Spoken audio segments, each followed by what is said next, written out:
Hello viewers, welcome to Acharya Anuj astro technical analyst.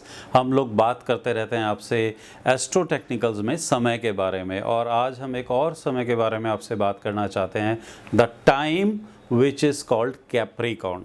राशि में, सरल भाषा में इसको मकर राशि कहा जाता है। यानी कि यदि किसी व्यक्ति का सूर्य मकर के अंदर हो, चंद्रमा उसका मकर राशि के अंदर हो, असेंडेंट उसका मकर राशि के अंदर हो, तो हम उसको मकर राशि से संबंधित मान लेते हैं। इसी प्रकार से स्टॉक्स भी होते हैं। ये बात इसलिए ज़रूरी है क्योंकि हम फाइनेंशियल एस्ट्रोलॉजी के अंदर टाइम सेंस को सबसे इम्पॉर्टेंट समझते हैं, और हम समझते हैं कि price is time and time is God. जब तक कि एक ही प्लैनेट एक प्रकार के टाइम को और एक प्रकार की राइज या फॉल को सिग्निफाई नहीं करेगा, इट डजंट मीन्स एनीथिंग। वो सिर्फ और सिर्फ एक वोटैलिटी है और उसके अंदर कुछ भी नहीं है। So the time called Capricorn या मकर राशि को क्या कहते हैं? सो वह सभी लोग जिनका संबंध मकर राशि से है या जिनके बिजनेसेस का संबंध मकर राशि से है, वो अपनी इन्वेस्टमेंट्स और एक्सपेंडिचर्स को किस प्रकार से मैनेज करें, किस प्रकार से अपनी वेल्थ एसेट्स को मैनेज करें, किस तरह से वो कॉम्पिटिशन्स को बीट करें या चैलेंजेस को बीट करें और अपनी डिज़ायर्स को फुलफिल्ड करें। ये कुछ बात करने वाले हैं हम इस वीडियो में। सबसे पहले जानते हैं कि क्या कुछ होता है मकर राशि। Makar rashi is basically the first sign of Saturn which is discipline, Saturn which is a step by step process, Saturn which is slow, Saturn which is system, Saturn which is the system of the government, Saturn which is called the कर्माधिपति, and Saturn which is the workforce। इन सभी को लेकर बना है ये वाला time.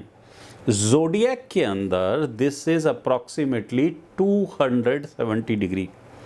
270 degree का मतलब ये होता है, अब यहाँ पर नेचर लगभग 3 क्वार्टर अपने पूरे कर चुकी है, और अक्सर कैप्रिकॉर्न के आसपास पहुँचने पर, 270 डिग्री के आसपास पहुँचने पर किसी भी स्टॉक की पीक आ जाती है या किसी भी स्टॉक का फॉल आकर रुक जाती है। यही कुछ है कैप्रिकॉर्न के लिए समझने के लिए कि that they are at the edge. अगर सरल भाषा में समझा जाए तो किसी भी मनुष्य का जन्म क्यों होता है? भोगने के लिए या कर्म करने के लिए? ये डिबेट हो सकती है, बट ये कोई डिबेट नहीं हो सकती कि basically we all work. You will not find a single person who is not working, maybe with their physical body, maybe with their emotional body, maybe with their spiritual body, maybe with their money, maybe with anything। कर्म हमेशा होता रहता है। It is a constant energy. Work is a constant energy, और यही कुछ रहस्य है इस टाइम जोन के पैदा हुए लोगों में और उन स्टॉक्स के अंदर। तो what do they signify? They signify coal, they signify petroleum, they signify land, they signify mines, they signify very big industrial units, they signify even the industrial revolution. The revolution of the time is also Capricorn. Mahakal, it is Capricorn. So Mahakal means the highest of the time. So highest of the time is this zodiac. तो मकर राशि को समझने के लिए हमें इसके धन क्षेत्र को भी समझना पड़ेगा, क्योंकि इसी की ही एक्सटेंशन धन क्षेत्र भी है। इसका मतलब ये है, जैसा कि पुराने समय में कहा गया है, जैसा कर्म करोगे वैसा फल मिलेगा, जैसा करोगे वैसा ही होगा, वो सिद्धांत एक्चुअली में यहाँ पर स्टैब्लिश्ड होता है। आप जितने टीडीएस होंगे, आप जितना वर्क करेंगे, उतना ही आपको इसका बेनिफिट मिलेगा। और आपके बेनिफिट के लिए आपको नेचर ने 2 चीज़ें दी हैं और आपको 2 कैरेक्टरिस्टिक्स दिए हैं। नंबर 1, आपकी पहली कैरेक्टरिस्टिक्स है जहाँ पे जुपिटर यानी कि आपके लॉसेस या इन्वेस्टमेंट्स का जो लॉर्ड है वो डेब्लेशन स्थिति के अंदर है, और मंगल आपके उच्चत्व स्थिति के अंदर है। Mangal means 11th lord, hard work. So कुंजी is key is not work, key is consistent hard work. काम सभी करते हैं, बट कंसिस्टेंसी से कितने करते हैं? वर्क सभी करते हैं, डेडिकेशन से कितने करते हैं? आप क्या अपनी फाइनेंसेस को प्रॉपरली कॉन्टिन्यूसली डिप्लॉय करते हैं। Let me give you an example. आपने ये बात सुनी होगी कंपाउंड इंटरेस्ट के बारे में, the miracle of compound interest, वो भी यहीं से ही डिराइव होता है। What is the miracle of compound interest? कि आपने 10 रुपये इन्वेस्ट करे, 10% गेन करा, वहाँ पर जाकर आपका 11 हो गया। Now the next time your return will not come on 10 rupees, your investment it will come on 11 rupees, and a day will come when it will become such a magnificent multiplier कि आप शायद उसको count ही करना बंद कर जाएं। It is a long term stretching. So the secret of this type of stocks or secret of this type of people is how they work continuously, how they work with the passion continuously। आप उस energy को कितने समय तक जिंदा रखते हैं। जैसे कि हमने कोरोना काल के अंदर देखा कि बहुत सारे रॉबिनहुड इन्वेस्टर्स, न्यू इन्वेस्टर्स आए और उन्होंने अपना आइडल पड़ा हुआ टाइम और अपना आइडल पड़ा हुआ पैसा बाजार के अंदर लगा दिया। But today most of them are out of the scene, they are out of the market. Why? Because they were not having the knowledge and they were not consistent। यानी कि एक वेव आई, वो उन्होंने उस वेव के ऊपर ride किया, उस वेव पे राइड करने के ऊपर जो भी प्रॉफिट या लॉस हुआ is a different aspect. Now they have left that wave. So the Makar और the 27th degree of the zodiac is how you are in constant endeavor। It is the right time that now you should take the decision whether to carry forward or to stop here। Stopping is must in Makar. यहाँ पर आपको ये decide करना होगा whether you want to continue और whether you want not want to continue. अगर आपने उसको कंटिन्यू किया आपको सफलता ज़रूर मिलेगी। It is a guaranteed because आपका फोर्थ यानी कि आपकी नॉलेज या विद्या has a direct connection with your लाभ the Mangal, and Mangal is exalted hair.